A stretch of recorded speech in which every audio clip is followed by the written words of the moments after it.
When divers set off on a super exciting adventure, dreaming of awesome tales to share with their loved ones, they hardly imagine a sad ending to their journey. Unfortunately, in today's story, what started as a quest for fun turned into an unexpected disaster. Two buddies from Italy got more than they bargained for. This is Fatal Tragedies, with the story of divers Carlos Barbieri and Carlos Basso. El Dudu Cave System. El Dudu, located approximately 15 minutes east of Cabrera, is easily identified by a sign on the right side of the road that reads Dudu Lake. Now, El Dudu offers straightforward access with cement stairs leading down to the water's edge. It's a hotspot for both tourists and locals, drawing people from all around to enjoy activities like jumping into the water, swimming, and having a good time.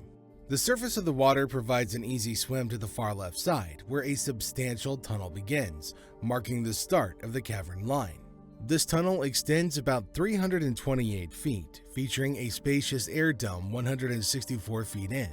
On the right side, there's a section with breakdown slabs and a warning sign. Here, you can connect to the cavern line at the yellow arrow, navigate through the restriction, and reach the main line of the cave, positioned right within the halocline.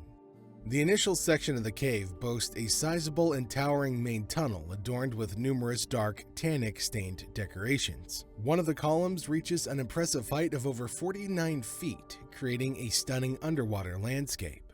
The maximum depth in this area is 65 feet. As you progress through the tunnel, you'll encounter a steep slope at the end, ascending to about 9 feet. Here, a T-junction appears to the right as an air pocket with good air but no external access, while to the left, the cave continues its mysterious journey. Following the main line further, the cave's height decreases and you navigate through a series of peculiar dark stalactites before the tunnel widens once again. The subsequent part of the dive is characterized by a lack of decorations and generally shallower depths, averaging only 6 to 7 meters. After approximately 45 minutes of swimming, you reach the end of the line, ascending to another entrance known as Cueva de Lily. This area often hosts bats, snakes, and typical cave critters like whip scorpions and tarantulas. Although it's possible to exit through Cueva de Lily, it can be a bit cumbersome. On the return journey, you have the option to swim around the sinkhole to the left and explore the cavern zone. This area comprises 2 additional tunnels leading to the third entrance called Pozo de los Caballos, before turning back toward the stairs. The cavern zone offers a grandiose experience with impressive shellfish-encrusted stalactites and unique watercolors, making it well worth a visit. This is where the two Carloses thought it would be best for them to do their exploration. Little did they know that this cave would be their demise. Carlos Barbieri, aged 57, and Carlos Basso, 44, were all set for an adventurous cave diving escapade in the underwater cave system of El Dudu Lagoon. Now, these guys were known for going big in high-risk cave dives worldwide, but here's the twist. They didn't have the official cave diving certifications. So, diving instructor Ed Sorenson, who ended up working on the rescue mission, warned Basso about entering the cave. He was concerned about Basso and told him to get some proper cave diving training. Basso, though, with a touch of overconfidence, waved it off saying, "There's nothing new you can teach me. I know it all already." Wow. Ed Sorenson.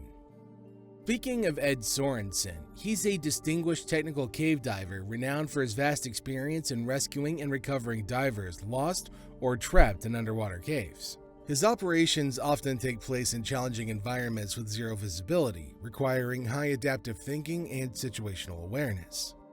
One unique technique Ed employs is temporarily ceasing to breathe. This intentional action reduces noise, enhancing his ability to hear faint sounds, crucial for locating distressed divers. This technique proved notably effective in a rescue operation involving 2 students abandoned by their instructor. By silencing his breathing, Ed could better detect and locate the stranded individuals by listening to their screams in the cave. In a notable incident in 2012, Jeff Bauer, an IUCR diver, faced extreme challenges during a body recovery mission near a cave system in Tallahassee. Despite Bauer's expertise, he recognized the difficulty of the task in a particularly narrow section of the cave and recommended Ed Sorenson for the mission.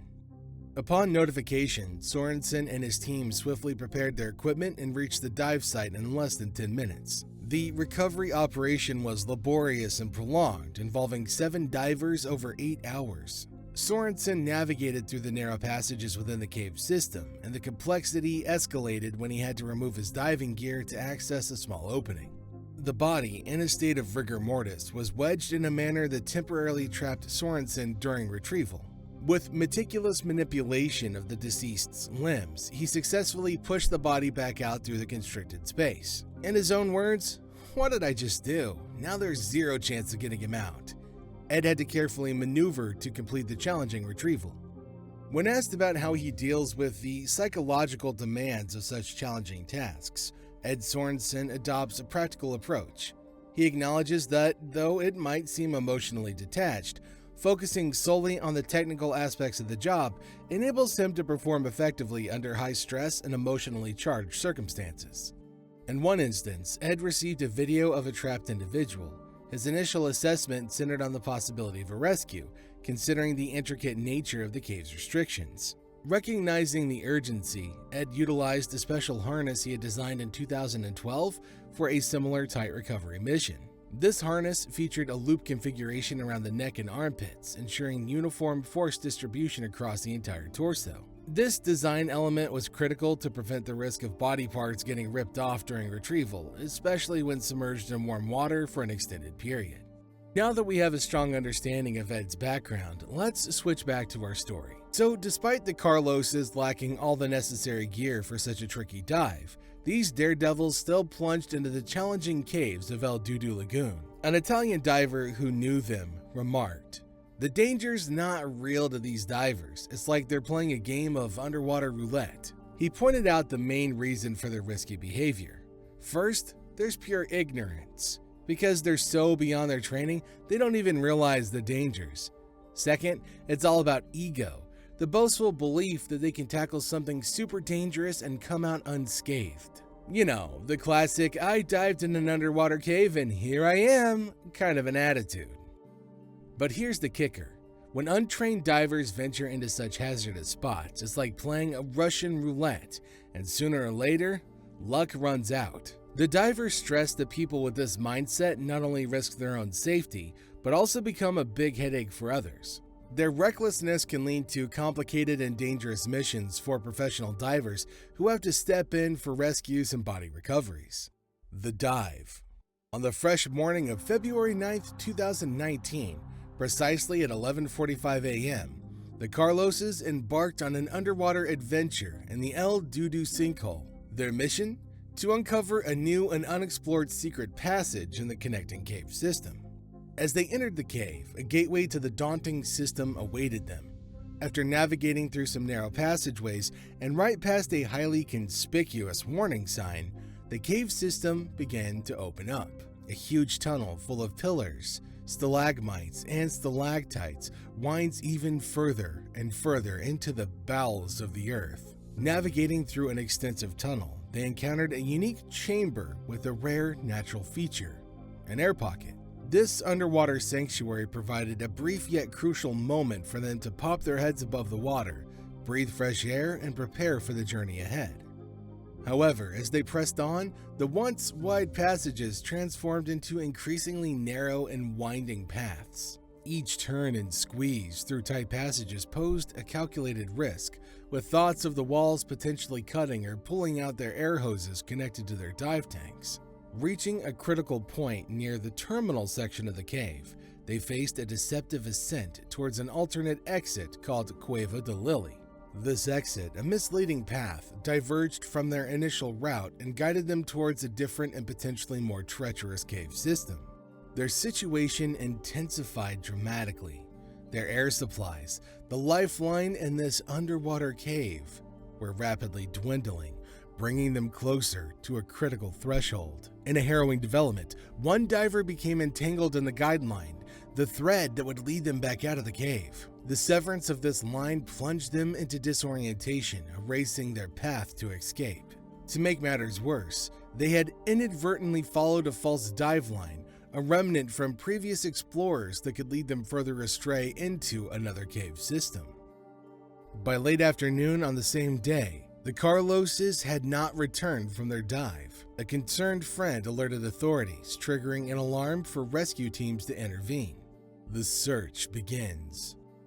The search team, led by Philip Lehman and Angel Compress, alongside local authorities from Cabrera, the town nearest to El Dudu Lagoon, organized a systematic approach to locate the missing divers. Facing the uncertainty of their location within the extensive cave system, Philip and Angel entered the water.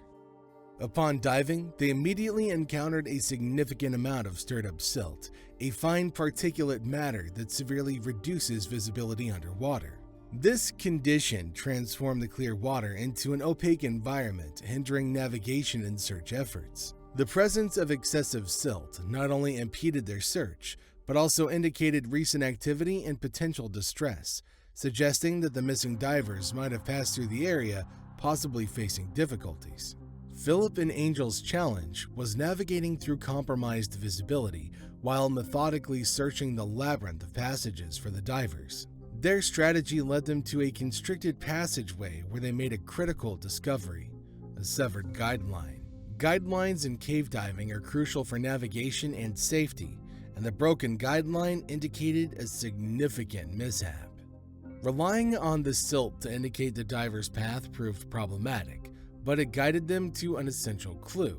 The poor visibility necessitated a temporary suspension of the search efforts, allowing the team to reassess the situation, plan a safer approach, and ensure the safety of the rescue team in the treacherous conditions of the El Dudu cave system.